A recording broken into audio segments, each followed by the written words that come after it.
Les comento que la videosesión va a ser grabada para efectos de aquellos compañeros quienes no puedan ingresar por X motivo, puedan hacerlo posteriormente desde la sección de avisos y darse cuenta de algunas recomendaciones o alguna resolución de dudas que lleguen a tener durante la presentación de esta sesión asíncrona. De igual manera, les comento que mientras les esté dando la explicación, si en algún momento les llega a surgir alguna duda, no lo piensen ni interrúmpanme para que puedan solucionarla.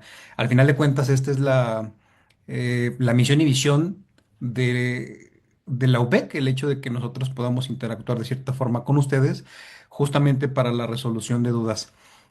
Para ello, voy a compartirles mi pantalla. Esperen un momento. Ahí está. ¿Pueden ver mi pantalla? Sí. Sí. Perfecto, perfecto, perfecto. Ah, caramba. Ahí está. Fíjense que normalmente cuando hay este tipo de retos, siempre existen errores al momento de nosotros intentar revisar las normativas vigentes y eso es bastante común. Les explico por qué. Nuestras leyes, al menos en nuestro país, se derogan y se abrogan de forma muy constante. Esto quiere decir que bajo la modificación a veces de términos, a veces de una norma completa, de un artículo lo quitan, lo ponen, lo modifican, etcétera, cambia completamente el sentido y el significado de lo que en realidad nosotros queremos interpretar. Para ello, siempre a mis estudiantes les recomiendo que más que el hecho de comprar códigos físicos, que no está mal, pero siempre váyanse y utilicen esta herramienta gigantesca que se llama Internet. Pero para ello nosotros tenemos que saber dónde buscar. Es muy común que de repente me mencionan códigos sobre alguno de los retos, me mencionan artículos, perdón, que probablemente en su momento fueron vigentes, pero ya se encuentran derogados. Entonces, desde ahí partimos de un punto de error. Un punto de error al hecho de que no es lo mismo una normativa que se encontró vigente hace 10 años, 5 años, un año, un mes, a aquella que ya fue modificada el día de ayer. Para ello, vayámonos directamente a la fuente de información de las normativas jurídicas. Para ello encontramos la Cámara de Diputados. Pueden ser en realidad dos cosas o dos páginas centrales en las que ustedes pueden buscar como fuente primaria de investigación una norma.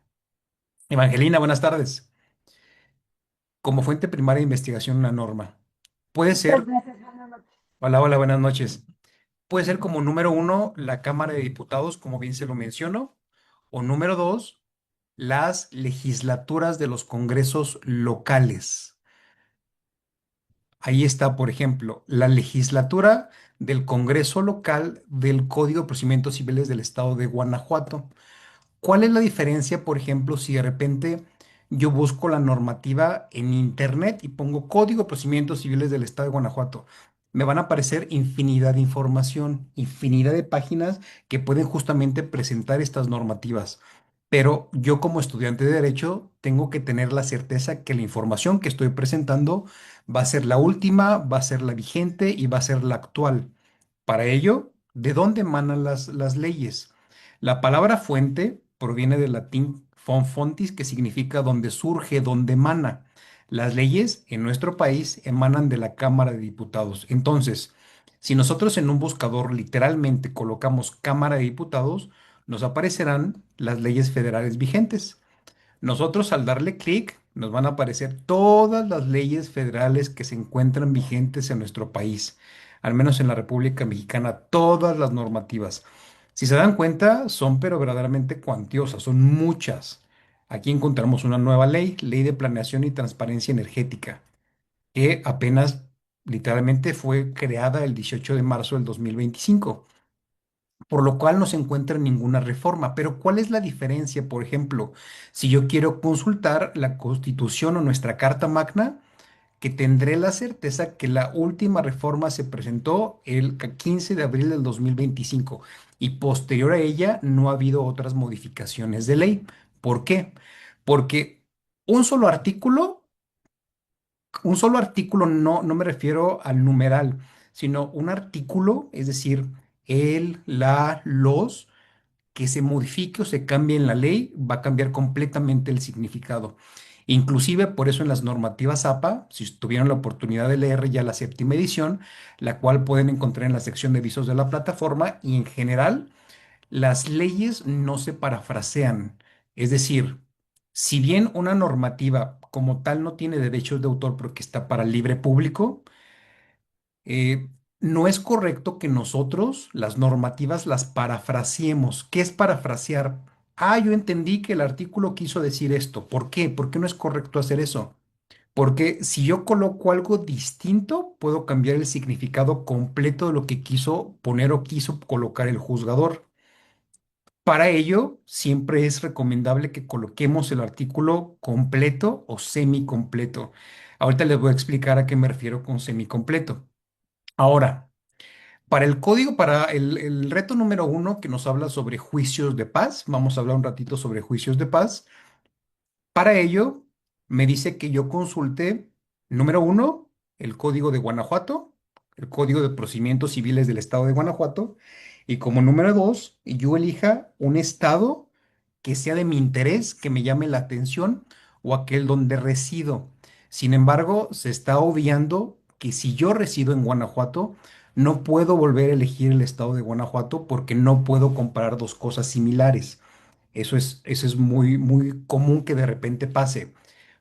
Recuerden que instrucciones o inclusive a veces la propia ley se presta muchísimo a interpretación de qué es lo que quiso decir el juzgador, porque a veces no se encuentra de forma literal y ello lo encontramos en los juicios de paz, que les repito, en un momento los vamos a tratar. Entonces, si como el primer reto, que la mayoría de ustedes ya los hizo, si no mal recuerdo, ya los hicieron los tres.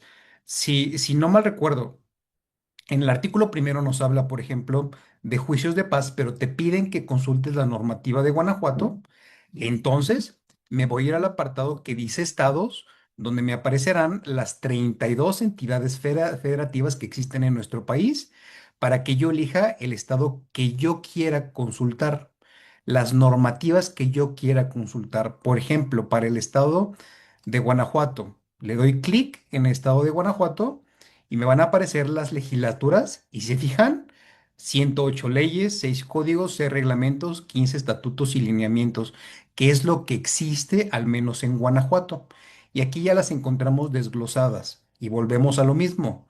¿Cuál es la diferencia de buscarlo directamente en la página de Cámara de Diputados? Que tendremos la certeza de que la información se encuentra actualizada.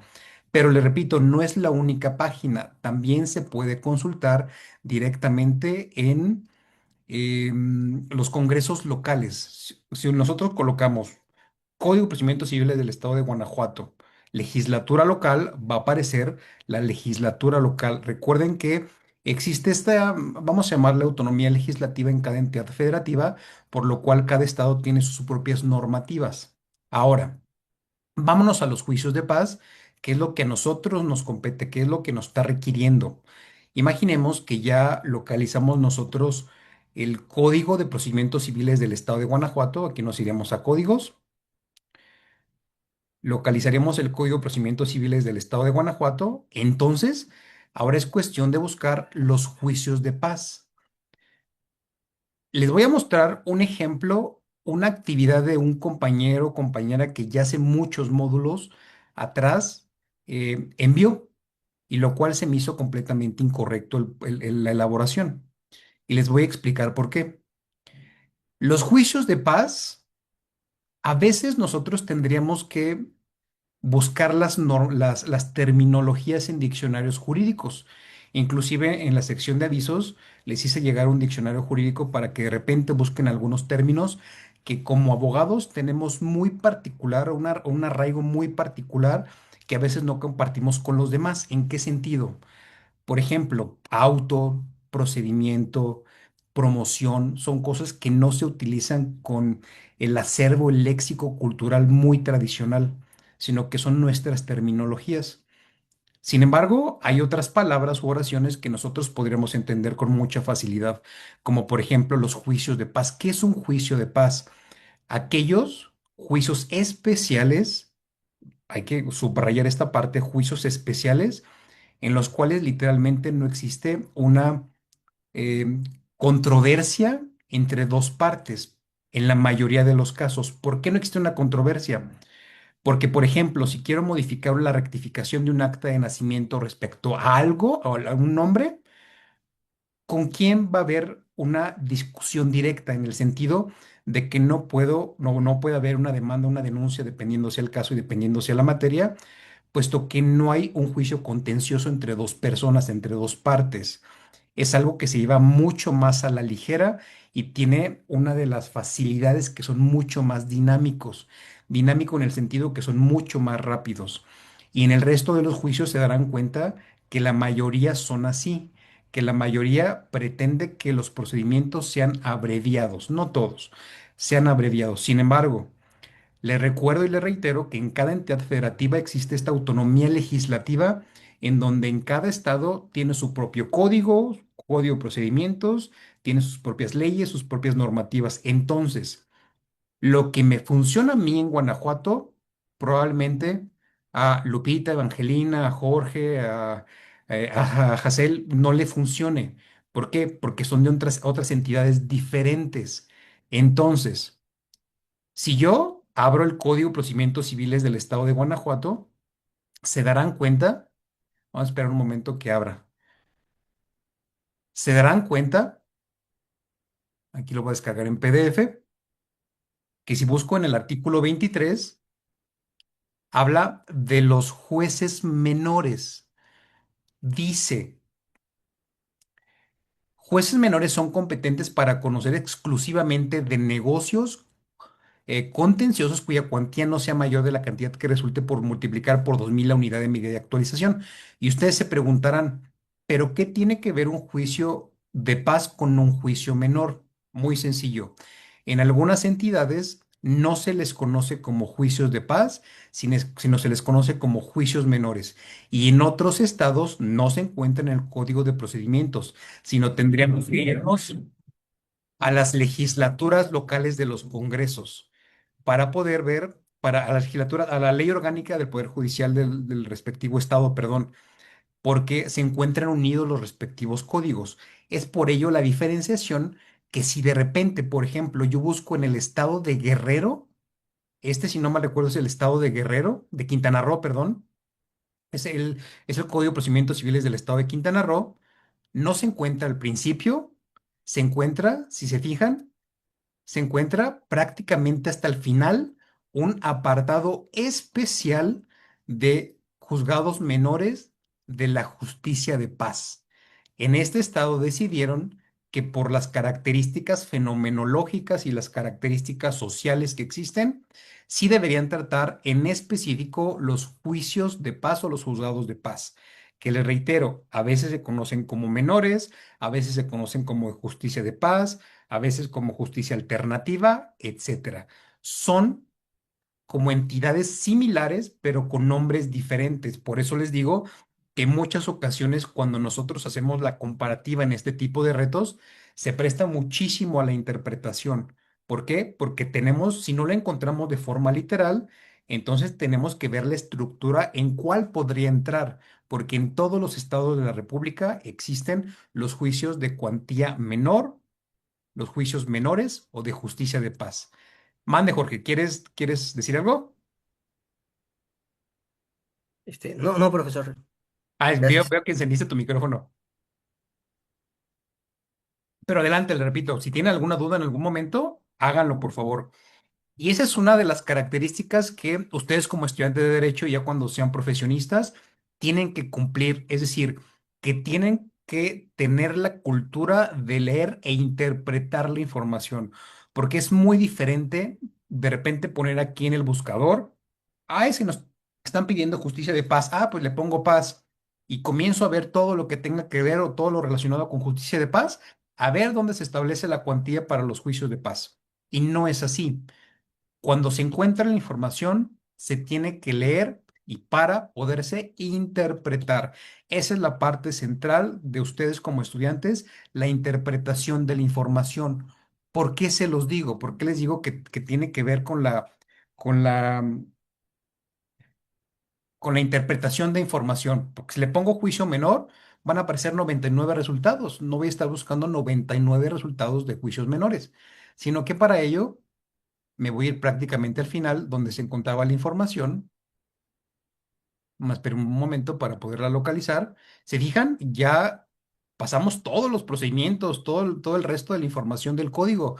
Y prácticamente hasta el final es cuando hasta se establece el artículo especial para los juicios de paz. Déjeme ver dónde está.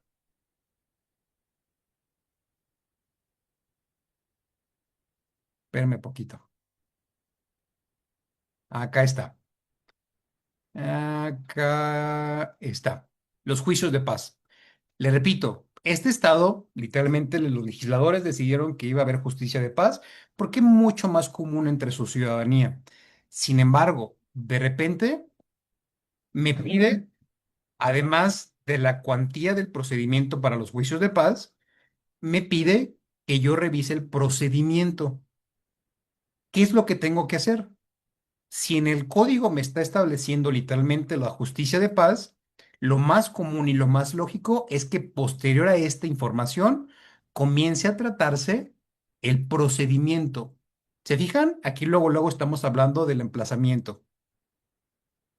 Posteriormente, identidad de las partes, cuando se identifican literalmente, ejecución de sentencias, etcétera. Literalmente está tratando el procedimiento específico de juicios de paz.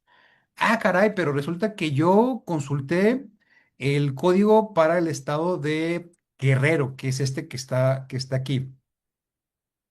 Y literalmente no me establece un procedimiento de juicios de paz. Por ejemplo, para el estado de México, en el artículo 1.11 te habla sobre la cuantía del procedimiento.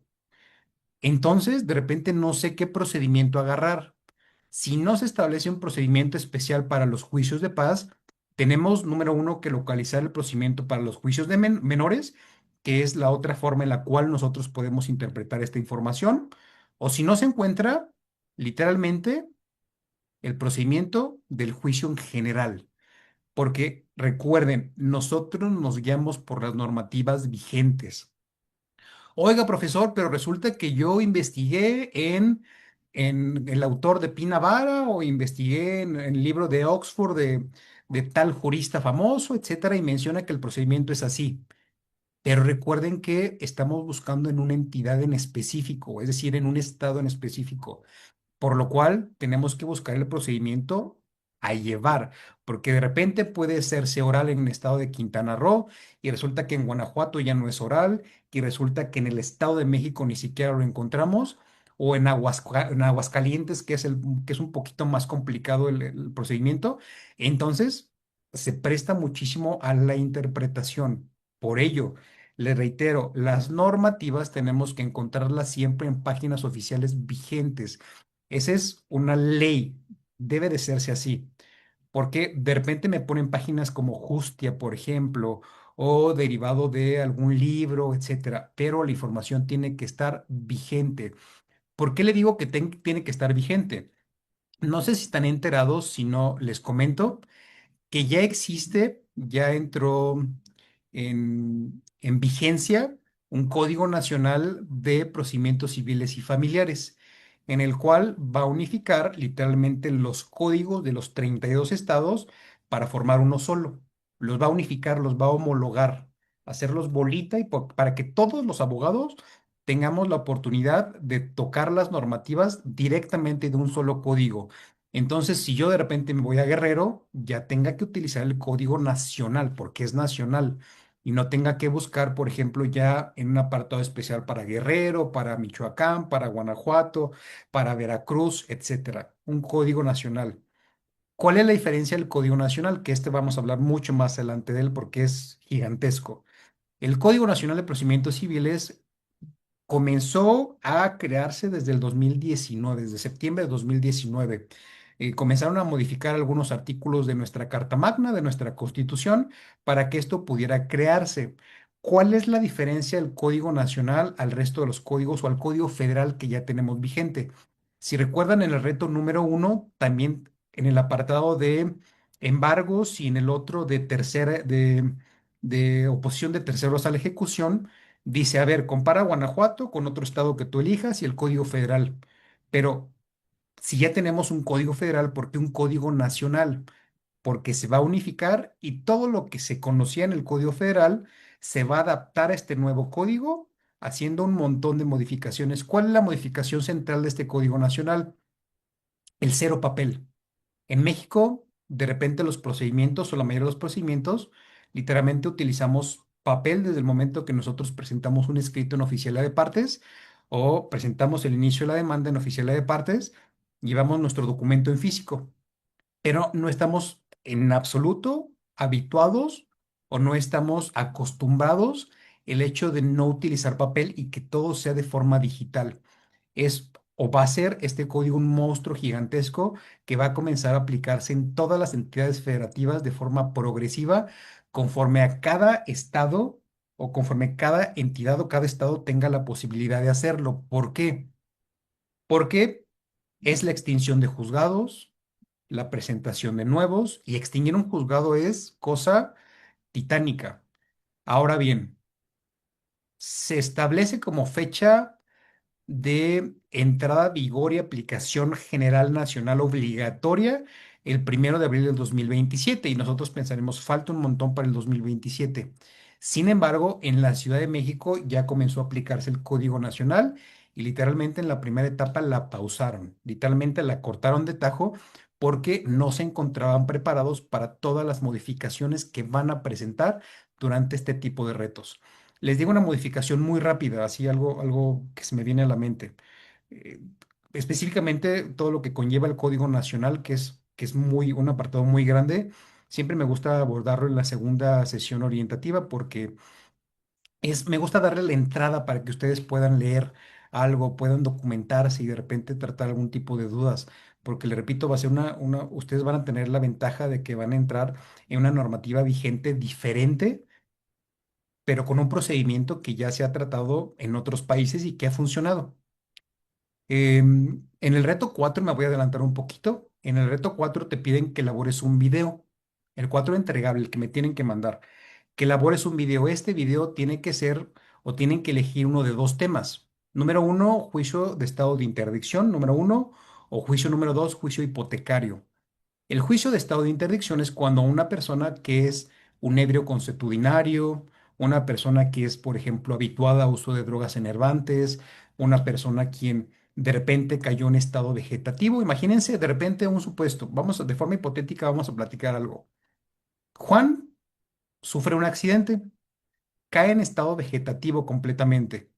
Sigue vivo, sigue con funciones vitales, pero no tiene la capacidad de poder tomar decisiones sobre su propia persona y sobre sus bienes materiales, ya sea muebles o muebles, cualquier tipo de material, de bienes físicos, perdón.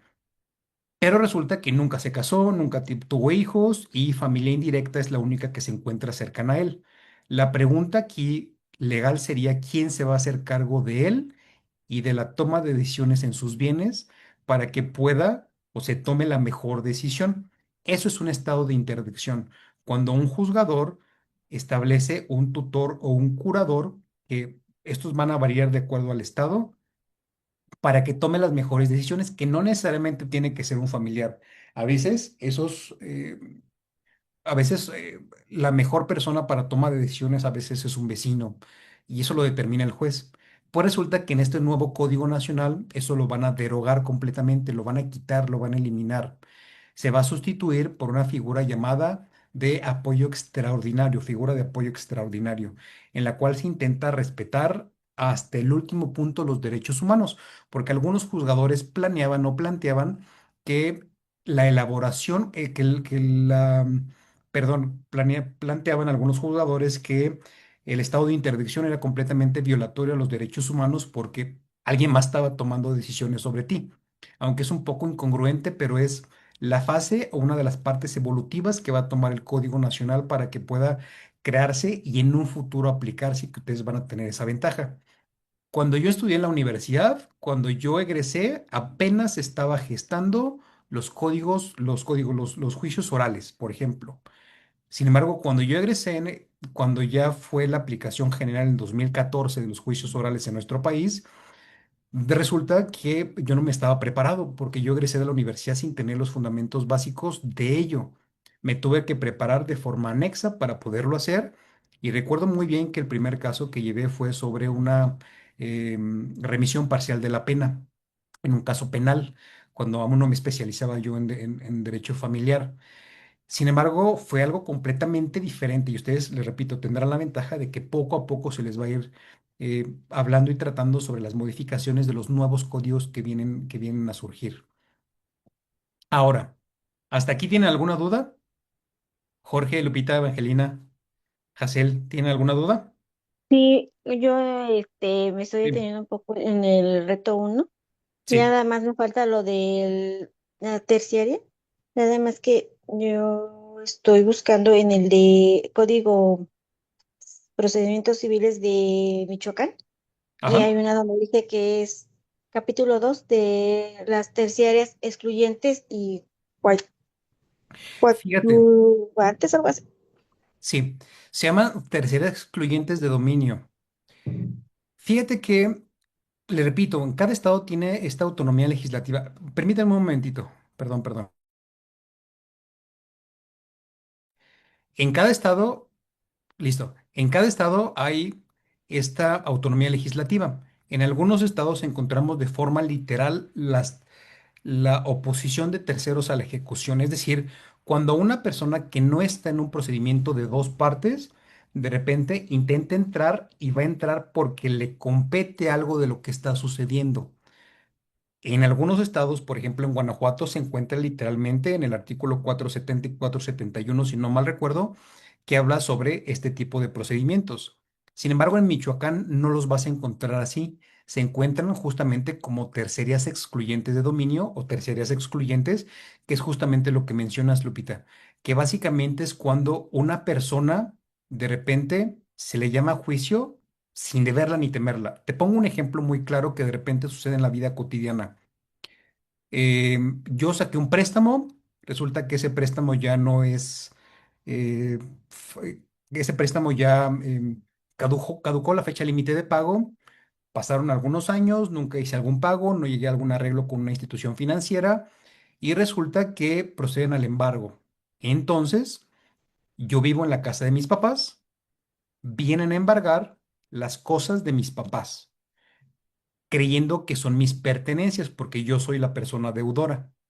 Una tercera excluyente de dominio es cuando una persona que no está dentro de juicio llega a interferir dentro del juicio justamente con el propósito de deslindar algún derecho, de que se le respete alguna ley, de que se respete algún derecho, pero él no era directamente una parte involucrada en el proceso.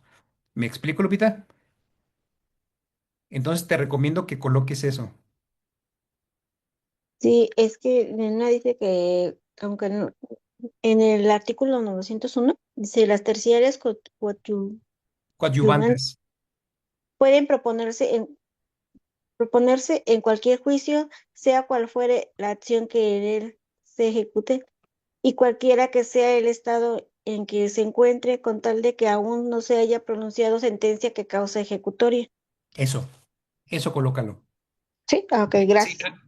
¿a qué se refiere que cuando no causa ejecutoria? Cuando una sentencia, cuando un procedimiento ya causó ejecutoria, es cosa juzgada, ya nada se puede hacer. Pero es que yo también era parte del proceso. Si no lo hiciste antes de que fuera cosa juzgada, ya no importa lo que haya sido parte del proceso. Eso colócalo, esa es parte básica.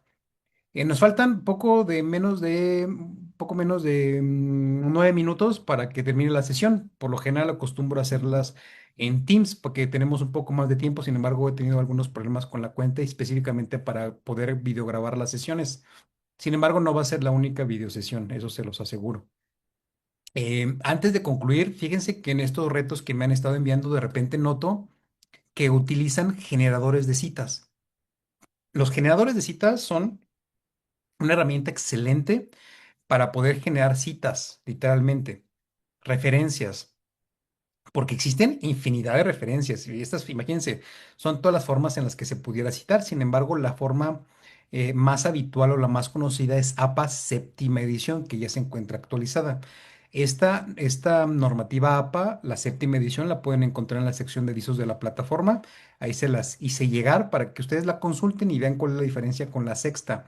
Dentro del módulo, poco a poco en cada reto van a ir modificando, porque si es un trabajo muy grande, modificar cada una de las normativas para que se haga en sexta o séptima edición.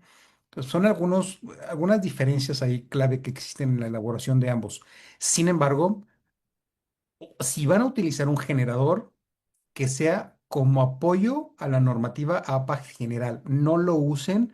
Es decir, yo busqué una ley, estoy pegando aquí el enlace de la ley, me genera la cita, la copio y la pego y ya no supe ni qué.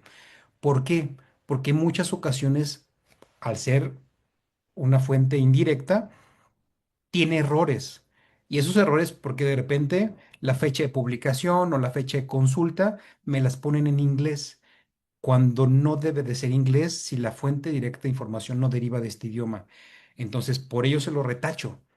Tomen en consideración que tienen la oportunidad de una segunda entrega que pueden hacer, pueden tomarla en consideración, pero léanla, se las hice llegar también en la sección de avisos de la plataforma. ¿Por qué?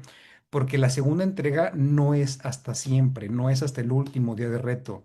Existe una limitante para poder entregar su segunda oportunidad, que es el último día, es el último viernes antes de que concluya el módulo. Ahí les coloqué las fechas justamente en ese apartado en la sección de avisos, para que por favor lo consulten. Si tienen una duda en algún momento, cuando tengan la duda, no lo piensen y envíenme un mensaje por los medios que establece la universidad, ya sea el correo institucional, el mensajero electrónico, que a la brevedad les contesto. Em, Evangelina, creo que tú me enviaste un mensaje hace rato, ¿verdad? No recuerdo si alguien me envió un mensaje justamente mencionándome que faltaba alguna parte de reto. No sé si fuiste tú, Lupita. No, profesor, yo, Evangelina, no, no fui yo. Ah, perfecto, perfecto, igual. Pero se los contesto a la brevedad posible. Recuerden que la ventaja de la universidad virtual es que ustedes pueden elaborar sus retos cuando ustedes quieran, y se los digo por experiencia. Acabo de terminar mi segunda maestría justamente aquí en la universidad y había ocasiones en las que por mi familia, mi trabajo, por lo que ustedes quieran, tenía que elaborar mis retos a veces en la madrugada. Entonces, a veces quería que mi asesor estuviera ahí para apoyarme o resolverme la duda para poder hacerlo. Sin embargo, tomen en consideración que una de las apartados especiales de este tipo de formas de aprendizaje es la independencia y la autonomía que ustedes pueden llegar a tener para poder resolver resolver dudas. Por ello, usen cualquier medio que se les proporcione. Ahí les puse una bibliografía recomendada para que también la puedan consultar y puedan elaborar los retos lo mejor posible. ¿Sale? Si no tienen alguna duda que lleguen a tener, Jorge, Lupita, Evangelina, Hazel, No, no, listo, gracias. No, perfecto. profesor, todo Eh, bien, gracias. No, gracias, profesor. Bueno, yo solamente era que en el estado de Veracruz, em, en lo que eran las competencias, la fijación de las competencias, había para juez de paz por cuantía, juez de Ajá, paz, juez menor y primera instancia. ajá. Entonces, y ya en lo que era el procedimiento, no encontré para juez de paz, pero sí encontré para juez menor. Bueno, no, no exactamente, era justicia municipal, y ese es Sí, el procedimiento que describí. si te No sé fijas, si está bien. no, está bien. Si te fijas, encontramos lo federal, lo estatal y lo municipal. Si fuéramos en orden jerárquico, lo municipal sería lo menor, ¿cierto? Lo mayor, lo del medio y lo menor. Entonces, justamente se hace lo que tú hiciste, Jorge, la interpretación, porque recordemos que a veces no vamos a encontrar la información o la respuesta de forma literal. Entonces, si se establece justicia menor, pero sí me dan la cuantía para los juicios de paz y me están pidiendo cuantía de juicios de paz, es esa cuantía. Comienzo a leer, no hay un procedimiento para los juicios de menores, no hay un procedimiento para los juicios de paz, entonces me paso a los juicios menores, que sería lo lógico para su procedimiento. Justamente es eso como lo debiste de haber elaborado, Jorge. Si lo hiciste así, muy bien, porque se presta a la interpretación y al final de cuentas es la parte central que ustedes deben tomar en consideración. Porque yo siempre les recomiendo en la rúbrica de evaluación de cada reto, siempre revísenla, que ahí nosotros los asesores nos basamos para poder determinar cómo calificarles sus retos. Revisen la rúbrica, vean cada apartado, qué se está pidiendo, qué nos está pidiendo, para que puedan generar este proceso de desarrollo mucho más fácil Y el reto, el módulo en general, desde mis perspectivas, no sé, o al menos me gusta mucho la materia, pero desde mi perspectiva es un módulo sencillo. Pero igual, repito, si se les presenta alguna dificultad, por favor comuníquese conmigo, que al final de cuentas es nuestra vocación y es nuestra obligación el poderlos asesorar de forma correcta para que la elaboración de cada uno de sus retos se haga de la mejor manera. Sí, gracias, La- maestro.